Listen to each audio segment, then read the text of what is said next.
십자가 그 사랑 멀리 떠나서 무너진 나의 삶 속에 잊혀진 주 은혜 돌 같은 내 마음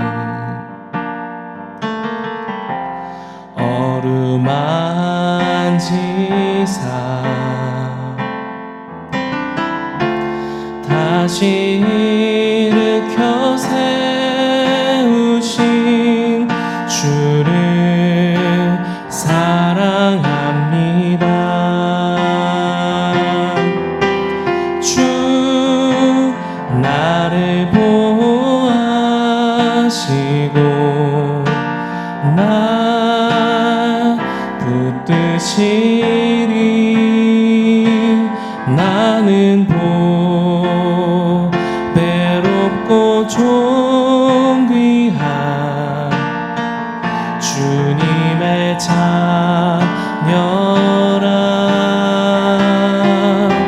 주 너를 보호하시고 널 붙드시리 너는 배롭고 존귀한 주의 자녀라.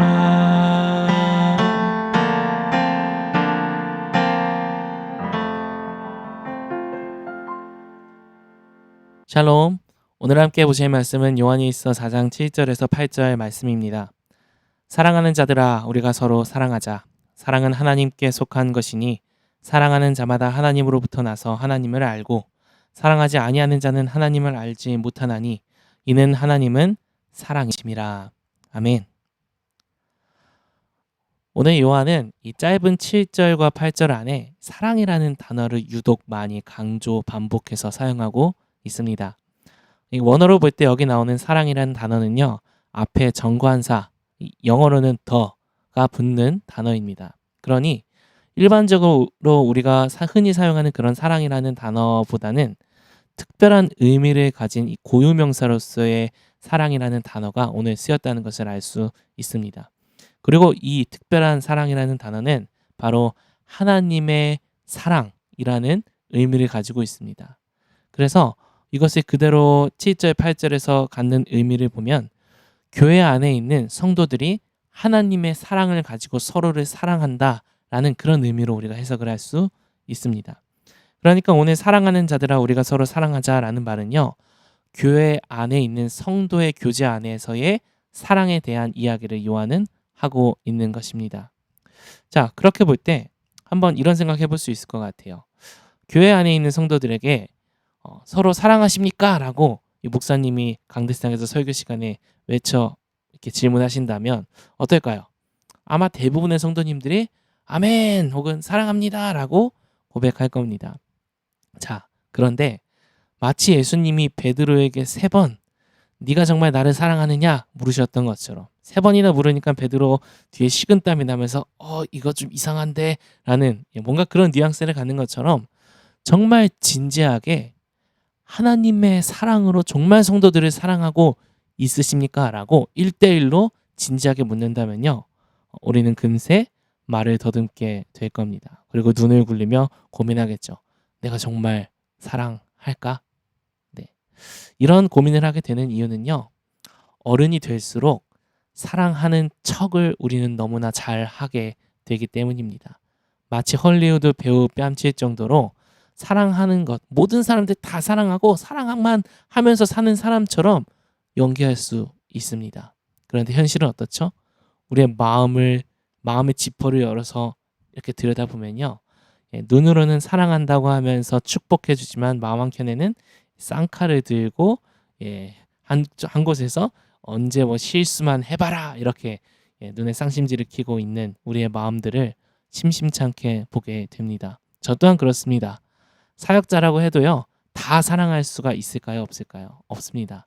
예, 누군가 볼 때 내 마음속에 나와 그렇게 맞지 않는 사람이 있을 수 있습니다. 그럴 때마다 겉으로는 더 사랑하는 척 하지만 마음으로는 그 사랑하는 것을 어느 정도 포기해 버리는 그런 이중적인 우리의 모습이 있음을 고백합니다.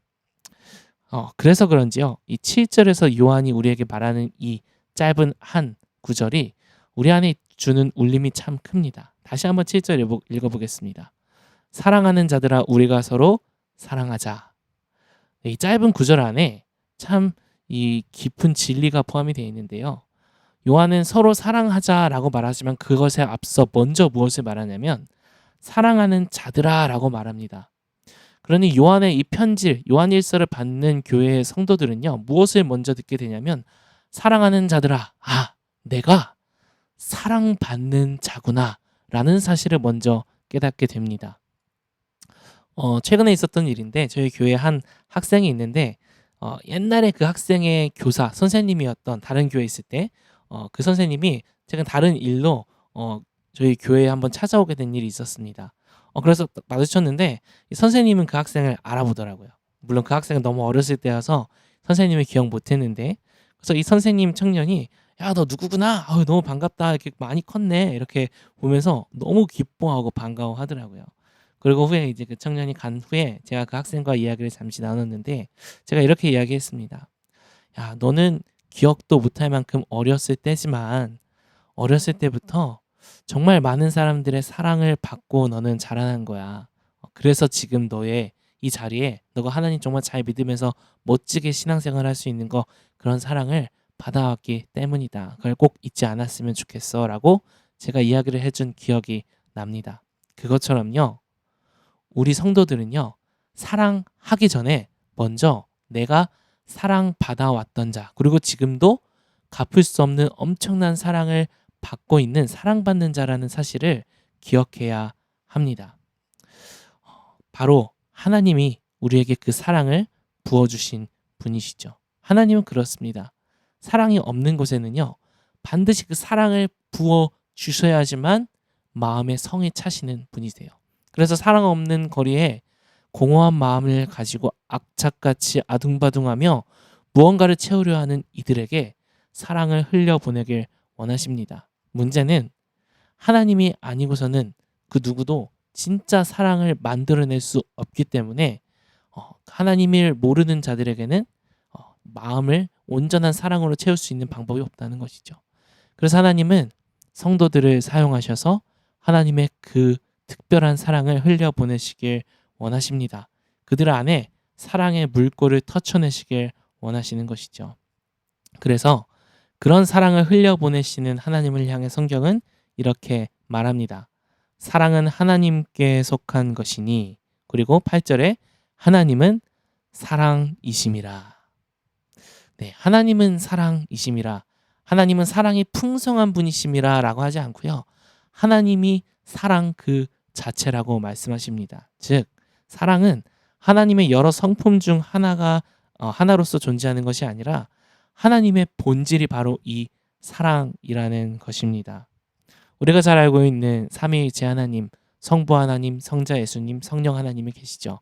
이 삼위일체의 하나님은 서로를 이 사랑으로 서로 관계를 맺으십니다. 그래서 지금도 서로 사랑하시며 존재하시는 분이 바로 이 하나님이십니다.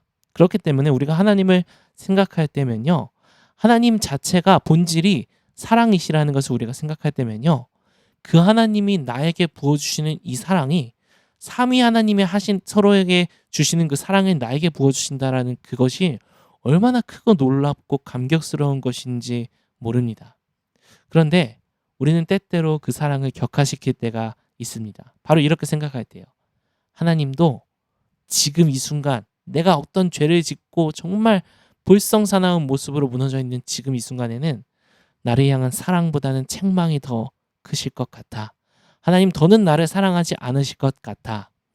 여러분, 이 생각만큼 하나님을 능멸하는 생각이 없습니다.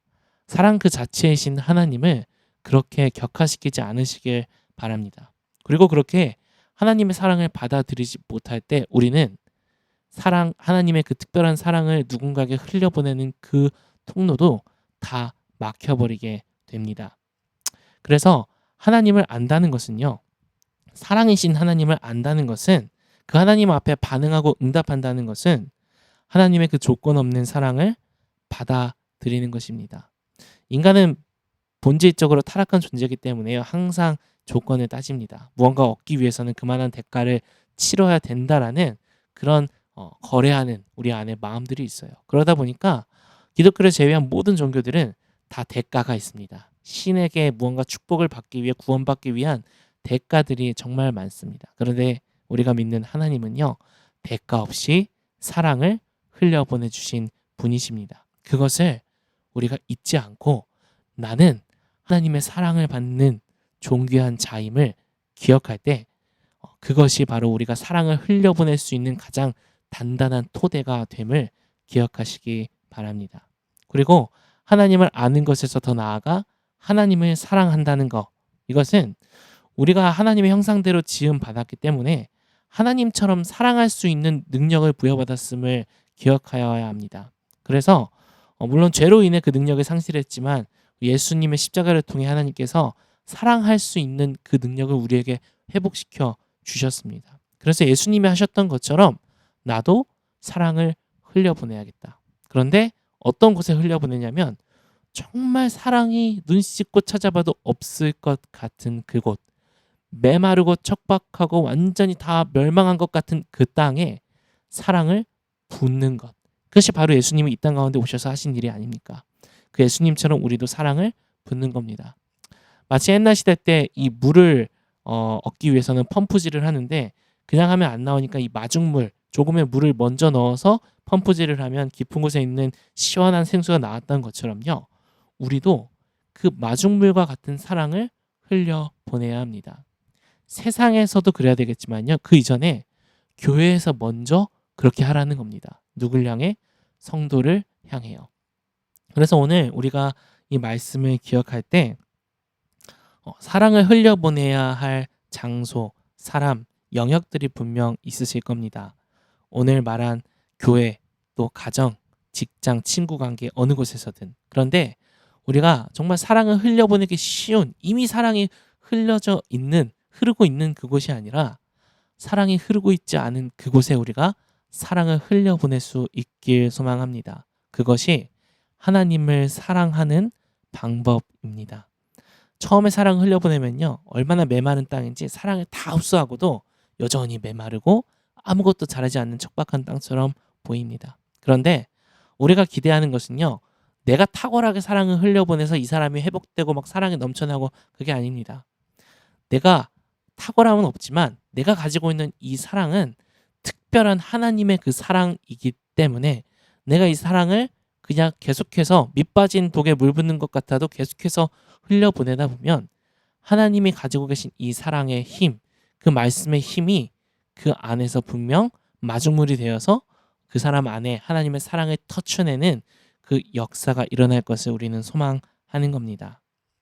그래서 오늘 우리가 하루 이 말씀을 기억할 때 내가 사랑을 흘려보냈어야 했는데 그렇지 못했던 척박한 그 영역은 어디인지, 그 사람은 누구인지, 혹시 교회 안에 그런 사람이 있었다면 오늘 하나님 앞에, 하나님, 제가 그를 사랑할 수 있는 마음을 허락해 주십시오. 말로만, 입술로만, 생각으로만 하는 것이 아니라 정말 그 사람을 위해서 내가 한 번 더 기도하고 연락하고 용서하고 그 사람을 오히려 더 높은 자리에, 나보다 높은 자리에 둘 수 있는 그 겸손함, 하나님, 그런 살아있는 실체하는 사랑을 하나님 흘려보낼 수 있도록 도와주십시오. 우리가 이렇게 기도하면 좋겠습니다. 그래서 오늘 원포인트는요, 사랑의 마중물입니다. 우리의 사랑이 정말 사랑 없는, 사랑이 필요한 그곳에 마중물로, 그래서 우리를 통해 그 안에 하나님의 사랑이 터쳐져 나오는 역사가 있길 소망하며 그렇게 사랑하면 좋겠습니다. 이 시간 우리 들었던 말씀과 원포인트 기억하며 기도할 때 이렇게 기도하면 좋겠습니다. 하나님, 혹시 제 마음속에 제 자신이 하나님의 정말 존귀하고 위대한 그 사랑을 받는 자라는 하나님 그 사실을 제가 혹시 잃어버렸다면 오늘 이 시간 말씀을 통해 다시 한번 하나님, 내가 주님의 사랑받은 자라는 사실을 기억하게 하여 주시옵소서. 하나님, 그리고 그 사랑을 흘려보낼 수 있는 사랑의 마중물을 흘려보내는, 그를 통해서 하나님, 사랑을 잃어버렸던 이들이 하나님 앞에 다시 한번 회복되는 역사가 일어나는 하나님, 그런 주님의 사랑의 마중물 되게 하여 주시옵소서. 함께 그렇게 기도하며 나가도록 하겠습니다.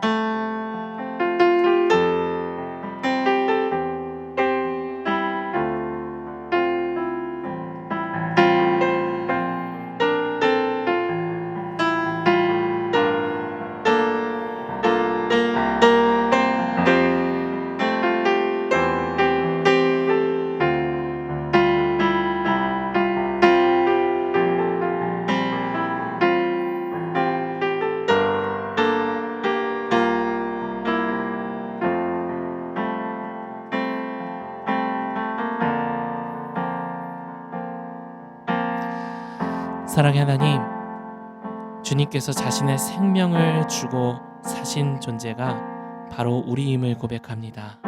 오늘도 우리가 그 사실을 잊지 않고 주님의 사랑받은 존귀한 자라는 사실 기억하게 하시고, 또한 우리가 그것을 기억할 때 그 특별한 하나님의 사랑을 흘려보낼 수 있는, 생명을 살릴 수 있는 바이탈 되게 하여 주시옵소서.